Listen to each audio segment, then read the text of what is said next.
काट लेगी गजल। अरे कितना ज्यादा। गुड मॉर्निंग, राधे राधे, जय श्री कृष्णा। तो अभी मैं कर रही हूँ पूजा, और पूजा करने से वैसे भी मन को बहुत शांति मिलती है। तो मेरा नहाने के बाद में यही काम है।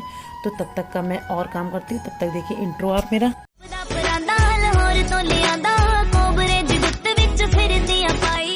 Family, welcome back to our new blog. तो आज का ब्लॉग बहुत सैड होने वाला है क्योंकि जैनी की तबीयत बहुत ज़्यादा ख़राब है। जैनी को कल मैंने दवा पिलाई थी, दवा आ चुकी थी लेकिन मैंने दी नहीं थी उसको दवा, और पता नहीं क्या कल जब दवा उसको दी, एक दिन और दी थी तो उसने पिया नहीं था। तो कल मैंने जैसे तैसे उसको दवा पिलाई भी थी लेकिन उसके कोई भी असर नहीं हुआ। तो देखो उसकी हालत क्या हो गई, चलो दिखाते हैं आपको हम। तो दिखाते जैनी कहाँ पर बैठी है, उसकी बहुत ज़्यादा तबीयत ख़राब है। तो वो देखो बैठी हुई है, तो ये देखो जैनी बैठी हुई है। उसकी तबीयत इतना डर गई है वो, पता नहीं क्यों डर गई, समझ में नहीं आ रहा। लेकिन उसको लग रहा कहीं मुझे डांट ना पड़े, इसलिए वो यहाँ बैठी है और सुबह से निकल भी नहीं रही है। जैनू बाबू, हाय रे कितना ज़्यादा इसकी ब्लड आया है। तो जैनी इसी बात से डर गई थी कि कहीं ऐसा ना हो कि मुझे डांट पड़ जाए और मम्मा मुझे डांटे, इसीलिए वो नीचे बैठी हुई है। तो ये देखो ब्लड कितना, रात में भी आया था, सुबह मॉर्निंग में भी 2 बार आ चुका है इस तरीके से। और ये देखो यहाँ से लेके ना बाहर जाती है ना, तो यहाँ से जाते जाते मतलब वहाँ तक इसको बहुत ज़्यादा आ गया था ब्लड। देख कितनी ज़्यादा हो गई इसके। तो जब भी जैनी सुसु करती थी ना तो वो डरती थी कि कहीं मुझे डांट ना पड़े, इसीलिए सुबह से निकली नहीं। जैनू बाबू, बाबू बाबू, तुम गुस्सा क्यों हो? आ जाओ, तुम बाहर आ जाओ, आ जाओ बाबू, आ जाओ बेटा मेरा बाबू माला है, आ जाओ नीचे, आ जाओ, आ जाओ भैया, आ जाओ, आ जाओ, कोई नहीं मारेगा, आ जाओ, आ जाओ जल्दी से, आ जाओ भैया।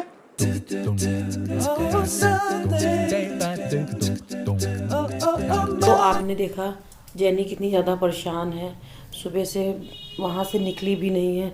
एक्चुअली में क्या होता था, जब उसको बाथरूम लगती थी तो वहाँ से बाहर जाती थी, लेकिन इस समय क्या, जैसे वो बाहर जाते जाते उसकी बाथरूम छूट जाती है।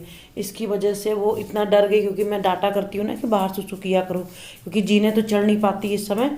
तो वो क्या करती है कि जैसे जाती है बाहर, उसकी बाथरूम छूट जाती है। तो ये प्रॉब्लम हो रही है, और दवा से कुछ नहीं, लेकिन ये है कि आई थिंक मैं जो पेडिग्री देती हूँ, मैंने ये चीज़ को टेस्ट किया था कि जब पेडिग्री में जब भी इसको देती हूँ ना तो ये प्रॉब्लम इसके होती है।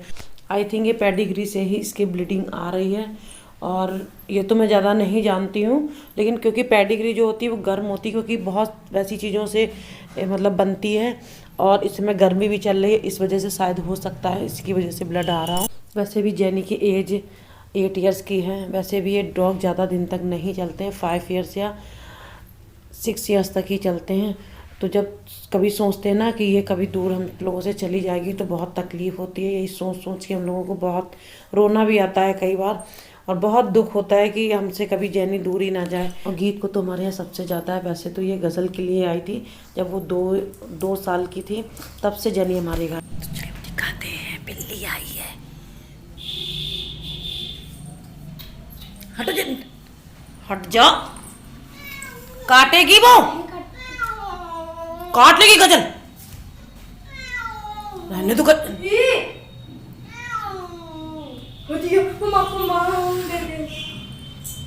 जैनी उसके नीचे, ये दूध मम्मा, जल्दी जल्दी भाई, पोटी निकल आई इनकी। तो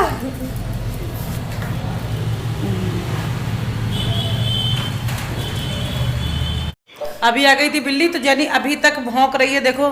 तो सुबह से वो उठी नहीं थी क्योंकि इसकी तबीयत बहुत ज़्यादा ख़राब थी, और ये देखो इसकी बहुत ज़्यादा ब्लीडिंग आ रही है, बहुत ज़्यादा, पता नहीं क्या प्रॉब्लम हो गई है, ब्लीडिंग आ रही। तो अब सुबह से उठ के जब बिल्ली आई है तो थोड़ी सी इनकी एनर्जी भी आई है और थोड़ी सी एक्टिव भी हुई है। तो अभी खाना सुबह से नहीं खाया, खाना रखा हुआ है इसका। जैनू, बिल्ली कहाँ थी, बिल्ली कहाँ थी?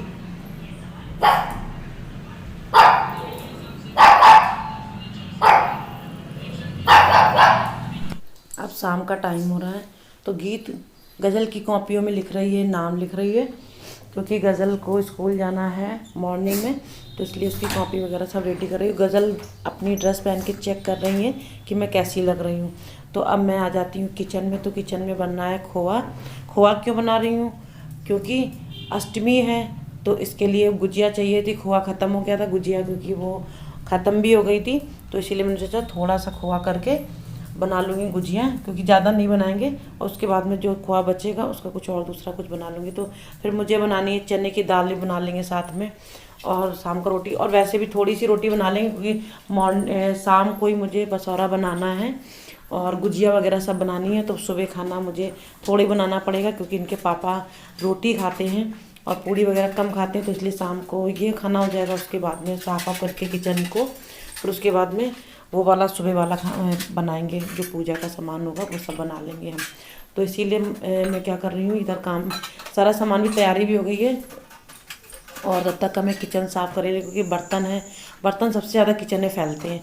आपने देखा होगा सबसे ज़्यादा किचन में बर्तन ही होते हैं, जो थोड़ा सा भी होता है तो बर्तन इकट्ठा बहुत जल्दी होते हैं। तो उसको मेरी आदत है, थोड़े थोड़े होते हैं तो मैं मांजती जाती हूँ, तो वहीं पत्थर पे रख देती, पत्थर के बाद में मैं सारे सेट कर देती हूँ वहाँ पे, और ड्रॉल में भी सेट कर देती हूँ जो ज़्यादा बर्तन होते हैं। जो ये सामने डलिया दिख रही है बर्तन की आपको, इसमें मैं क्या करती हूँ, जो डेली वाले बर्तन होते हैं ना, तो वो मैं यहाँ रख देती हूँ, जैसे कुकर वगैरह, थोड़ी सी प्लेटें वगैरह सारी यहाँ पे। तो ये है नेक्स्ट मॉर्निंग। तो चलो ऊपर चलते हैं।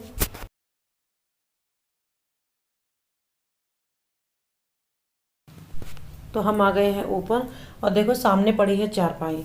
तो मैंने गेहूं को धुला था सुबह मॉर्निंग में, तो जल्दी ही धुल दिया था 7 o'clock पे। थोड़े से मैंने सोचा हाथ फिरा दूँ, उसके बाद में कुछ करती हूँ, क्योंकि अगर गीले गेहूँ रहते ना तो इकट्ठे हो जाते हैं, तो इसलिए मैंने हाथ फिरा दिया। तो ये अब चलो दिखाते हैं मेरे गेहूँ कहाँ पे रखे हुए हैं।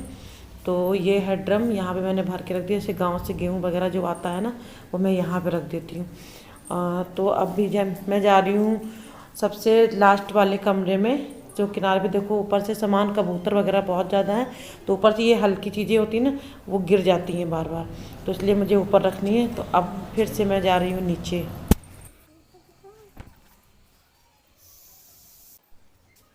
तो यहीं से ब्लॉग होता है एंड, और मिलते हैं नेक्स्ट ब्लॉग में। Thanks for watching.